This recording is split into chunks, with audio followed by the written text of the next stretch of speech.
Buenos días a todos. Bueno, lo primero me gustaría dar las gracias a la doctora Sarri y a la organización del Congreso Red Bio por haber considerado mi participación aquí hoy. Una lástima que no sea de forma presencial, porque me hubiera gustado mucho nuevamente visitar Argentina, pero bueno, vendrán tiempos mejores. Voy a ver si puedo compartir pantalla y empezamos mi presentación. Bueno, yo os voy a hablar durante el día de hoy de lo que van a ser o lo que esperamos que vaya a ocurrir con los bosques en este siglo, ¿no? En el que tenemos que llegar a lo que se llama bioeconomía circular, también en el ámbito forestal. Bueno, a continuación es un pequeño índice sobre qué va a versar mi charla. Pero bueno, iremos viéndolo poquito a poco. Bueno, como todos vosotros sabéis, es necesario que, debido pues al aumento de la población, a un consumo cada vez mayor de los recursos que tenemos, a todos los efectos derivados del cambio climático, tengamos que pasar de un modelo de economía lineal a un modelo de economía circular. En el que se valorizan todos los residuos y los productos de todos los procesos. Hasta ahora lo que teníamos era que a partir de un recurso obteníamos un producto.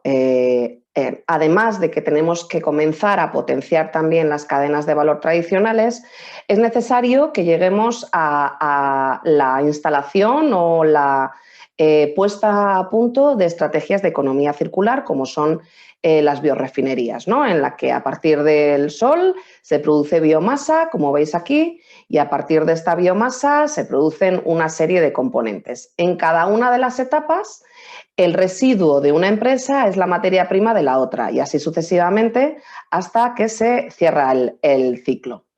Y claro, os preguntaréis, o nos preguntamos todos, ¿cómo conseguimos esa biomasa que nos hace falta?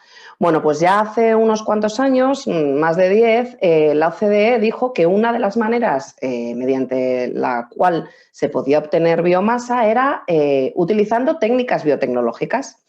Entonces, bueno, esa fue una de las, de los retos que nos planteamos desde Nike, analizando un poco lo que estaba ocurriendo en el planeta, ¿no? Estaban aumentando las temperaturas, disminuyendo la disponibilidad de agua en los ecosistemas y, por tanto, había una menor supervivencia y una menor productividad en los sistemas forestales, ¿no? Entonces, nos propusimos que una de las primeras alternativas que podíamos abordar era el desarrollo de sistemas de propagación de alta eficiencia. Y así, bueno, llegamos a lo que todos nosotros conocemos, que la mejor alternativa de producción de planta de calidad es la multiplicación vegetativa de individuos élite. ¿Y qué es lo que ocurre? Que cuando esos individuos élite han mostrado las características que se desean, ya han cambiado de fase y, por lo tanto, han perdido la capacidad de ser propagados de forma tradicional mediante estaquillado o injerto. Por lo tanto, lo que hacen los países avanzados en el sector forestal es unir las técnicas de mejora clásicas, como polinizaciones controladas, establecimiento de huertos semilleros, etcétera, con nuevas herramientas biotecnológicas como el cultivo in vitro, más especialmente o más específicamente con técnicas como la organogénesis y la embriogénesis somática. Bueno, pues nada, nos pusimos a ello y empezamos a trabajar desarrollando técnicas de organogénesis de semilla con las principales especies de pino de todo el arco atlántico, ¿no? Así trabajamos con radiata, que es la especie más plantada en todo el norte de España, trabajamos con pino silvestris, con pino piñonero, con pino marítimo, pero ¿qué ocurría? Que, como todos vosotros sabéis, la organogénesis de semilla nos tenemos que basar en qué madres, en la selección de madres, pero hay muchas veces que de madres y padres muy guapos, pues nos salen hijos no tan guapos, ¿no? Por lo tanto, nos propusimos o abordamos el desarrollo de técnicas de organogénesis de yemas de individuos adultos que nos permitieran reproducir exactamente el genotipo del árbol donador. Esto lo volvimos a realizar con los principales pinos de importancia en Europa y la verdad que tuvimos bastante éxito con todos ellos. Logramos el establecimiento de procedimientos de clonación de todos los pinos que nos propusimos. Pero ¿qué ocurre? Que la organogénesis de material adulto nos permite la clonación de los individuos, pero la revigorización de esos individuos es extraordinariamente transitoria. Y a medida que pasaba el tiempo, esos clones que se cultivaban in vitro en la cámara de cultivo iban disminuyendo su porcentaje de enraizamiento. Y por lo tanto, pues no nos servía como procedimiento para la propagación de ese material hereditario. Por lo tanto, nos dimos una vuelta por el mundo y nos dimos cuenta que los países que nos llevaban un trecho en estas técnicas estaban comenzando a desarrollar con las especies forestales embriogénesis somática, ¿no? Tanto Canadá como Estados Unidos, como Chile, Brasil, Argentina, comenzaban a utilizar embriogénesis somática en sus sistemas, en sus programas de mejora.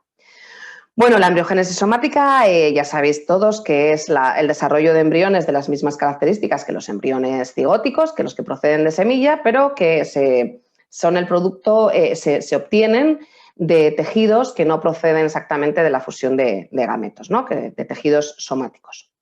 La embriogénesis somática es una técnica que nos permite poner en campo lo que se llama la silvicultura multivarietal, que ya países como Canadá, Estados Unidos la tienen en sus programas de mejora. Bueno, en lo que consiste es la selección de los padres, tanto del padre como de la madre, después la polinización controlada, después el desarrollo de líneas embriogénicas. Una parte de ellas se congela para tenerla conservada y otra parte de ellas se planta en ensayos para ver las cualidades de toda la progenie, de todos los hijos. Cuando hemos seleccionado esos hijos que son élite, lo que hacemos es descongelar las líneas celulares y propagamos esa línea celular de la que procede el individuo élite, la propagamos en masa. Y ahí ya nos vamos a la mezcla varietal para ponerla en campo. La verdad que este tipo de sistemas conllevan una logística un tanto complicada. Como veis aquí, esto es un huerto en el que se hacen polinizaciones controladas, como veis aquí arriba, y fijaros la cantidad de vehículos que son necesarios para llevarla a cabo, ¿no? Y desde luego manos expertas. Pero está dando o ha dado muy buenos resultados y, como veis, ya en el año 2006 se produjeron en Canadá más de 6 millones de plantas de pino taeda, o sea que ya no es algo tan novedoso. Hay países que lo están llevando a cabo desde hace tiempo, ¿no? Y se ve una ganancia en cuanto a tiempo de todas las empresas totalmente llamativa. Como veis, esto es un ejemplo de Celfor, en el que utilizando huertos semilleros, las variedades entraban en producción comercial tras 17 años y utilizando embriogénesis somática a los 7 años ya se pueden tener variedades comercializadas. O sea que es una ganancia de 7 años. Bueno, una vez que nos dimos cuenta de que queríamos tirar o queríamos desarrollar técnicas de embriogénesis somática en las especies de interés en el País Vasco y en España y en Europa, nos propusimos superar los cuellos de botella que tenían estas técnicas, ¿no? Uno era la estrecha ventana de competencia para seleccionar el material inicial. Otra eran los bajos porcentajes de proliferación y de iniciación que tienen algunas líneas de interés. También se producen bajos porcentajes de maduración del tejido embriogénico en algunas líneas de interés y unos bajos también porcentajes de germinación. Bueno, tras muchos estudios, como veis aquí, logramos superar esos cuellos de botella con bastante éxito. Y por lo tanto tenemos desarrollado en Pinus radiata en concreto procedimientos de alta eficiencia, ¿no? Además, con aquellas líneas que a pesar de todas las mejoras resultaban recalcitrantes, lo que hicimos fueron desarrollar métodos combinados, ¿no? Aislábamos embriones somáticos, como veis aquí, y por un lado los sometíamos a un almacenamiento a 4 grados, que nos iba perfectamente, y por otro lado también podíamos inducir con ellos organogénesis, ¿no? Aquí veis un embrión somático en el que se ha inducido organogénesis y aquí esos tallos desarrollados ya una vez enraizados. Bueno, con esta combinación de ambas técnicas, tanto de técnicas organogénicas como de técnicas embriogénicas, podíamos llegar a tener hasta 17.000 tallos enraizados por gramo de tejido embriogénico. En una especie forestal y utilizando medio semisólido son unos números extraordinariamente importantes. Así que la verdad que fueron resultados muy, muy, muy buenos. Bueno, ¿y qué estaba ocurriendo ahora en el mundo? Bueno, pues que todos los sistemas de embriogénesis somática que se han desarrollado, lo que se trata es de escalarlos a sistemas automatizados, a sistemas automáticos de producción de embriones somáticos en bioreactores. Para ello necesitamos, bueno, cada centro utiliza bioreactores diferentes. Aquí tenemos Rita, Platform, Cetis, Rita, bueno, hay un montón, y los tradicionales más baratos utilizando botellas de agua, es decir, hay un montón de bioreactores puestos a disposición de los laboratorios en el mercado. Y bueno, esta es la fase intermedia, es decir, pasamos del medio semisólido al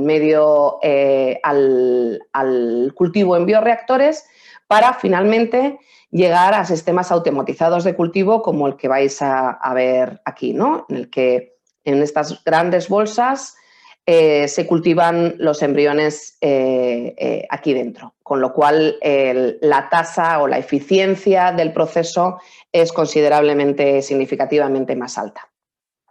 Posteriormente, una vez que los embriones los tenemos formados, se produce un lavado de los mismos, como veis en este vídeo, si se quiere cargar, veamos, como veis, se produce un lavado de los mismos para eliminar todos los restos de medio y separarlos mínimamente. Es como si fuera una ducha de embriones.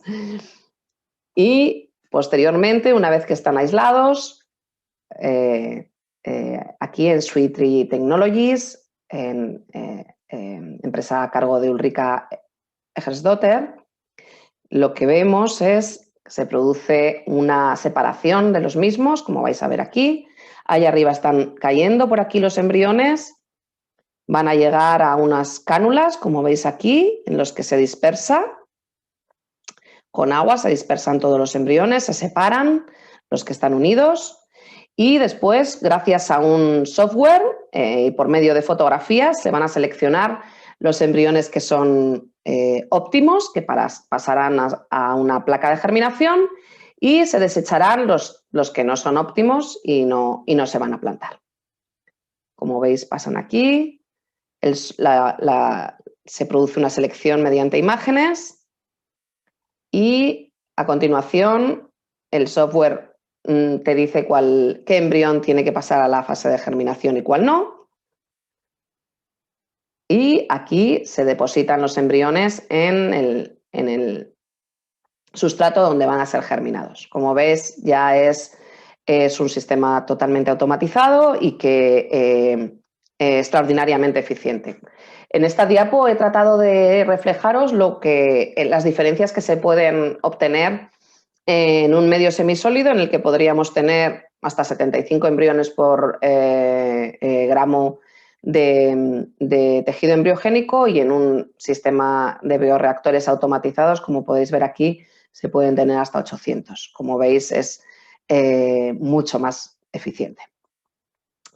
Bueno, ¿y en qué estamos trabajando ahora disponiendo de todas estas herramientas? Bueno, nosotros empezamos a ver que podíamos utilizar la embriogénesis somática como herramienta para inducir tolerancias al estrés. Inicialmente nos pusimos a trabajar en estrés hídrico porque nos era mucho más fácil reproducirlo en el laboratorio, y lo que hacíamos, nos basábamos en la hipótesis de que si a un tejido se le sometía si a las plantas se les sometía a un estrés en estados tempranos de desarrollo, después, en etapas maduras, esas plantas iban a ser más tolerantes al estrés al que habían sido sometidas, ¿no?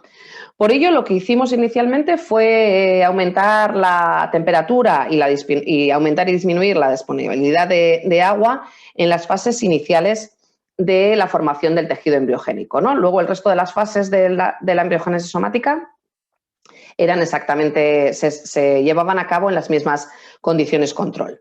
Bueno, lo que veíamos era que a medida que aumentaba la temperatura en la fase de iniciación del tejido embriogénico, se producía una disminución en el porcentaje de iniciación, pero obteníamos una significativa mayor cantidad de embriones somáticos después de la etapa de maduración del tejido embriogénico, hasta 600 por gramo de tejido embriogénico.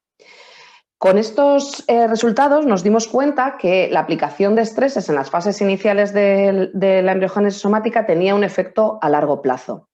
Por lo tanto, supimos que si iniciábamos la embriogénesis somática a bajas temperaturas, obteníamos mayor cantidad de líneas celulares, como veis aquí. Pero si lo llevábamos a cabo a altas temperaturas, el proceso era mucho más eficiente, teníamos muchos más embriones somáticos. Por lo tanto, nos fuimos a ver qué ocurría si aplicábamos ese estrés y mayores estreses, hasta de 40, 50 y 60 grados durante diferentes tiempos, en la fase de maduración del tejido embriogénico, en la fase en la que obteníamos los embriones somáticos. Bueno, nos dimos cuenta que las altas temperaturas no afectaban ni a la germinación ni a la aclimatación de los embriones. En altas temperaturas germinaban perfectamente y con porcentajes altos. Y por lo tanto, en estas plantas nos fuimos a hacer un experimento de temperaturas. Es decir, aquí sometimos a la mitad de las plantas a temperaturas control, 23 grados en el invernadero, y a otras les sometimos a 40 grados con riego y sin riego. Y posteriormente, cuando las primeras plantas comenzaban a mostrar síntomas de epinastia, es decir, de curvatura de la parte apical, hicimos un ensayo un análisis de factores fisiológicos, como el potencial hídrico, la conductancia estomática, la tasa fotosintética, la transpiración, etc. Y lo que nos dimos cuenta es que las plantas que venían de embriones que habían sido madurados a 40 y 60 grados presentaban una mejor adaptación a la sequía y al estrés por temperatura. Con lo cual, demostrábamos que se había llevado a cabo un priming, una especie de... se habían producido cambios epigenéticos en esos tejidos en fases tempranas de desarrollo que provocaban que esas plantas que se producían a partir de ellos fueran más tolerantes tanto a la temperatura como al estrés hídrico. Bueno, todas esas plantas las tenemos ahora mismo, empezamos a desarrollar ensayos de campo. ¿Para qué? Para ver si esos cambios epigenéticos, ese priming que se ha producido, se mantiene a lo largo del tiempo, y por otro lado, si esos cambios van a ser transferidos a la descendencia. Para ello tendremos todavía que esperar unos cuantos años, pero como todavía me quedan también unos cuantos años de trabajo, espero que en sucesivas ediciones de Red Bio os pueda comentar qué ha pasado con esto. Y finalmente, bueno, muchísimas gracias, y me gustaría presentaros a mi equipo. Todos los datos que he presentado pues son de la tesis doctoral de Olatz García Mendiguren, Itziar Montalbán, Ander Castander, Katia Pereira, Alejandra Rojas, Mayana Marqués y Nuria de Diego. Y bueno, mis gracias a todos mis colaboradores, tanto españoles como a nivel internacional, y por supuesto a mis dos más estrechos colaboradores, Nacho y Beltrán. Muchísimas gracias y hasta muy pronto. Mi correo electrónico es pmoncalean@neiker.eus. Si googleáis mi nombre aparecerá y estoy a vuestra disposición para cualquier consulta o duda que os pueda resolver. Muchísimas gracias.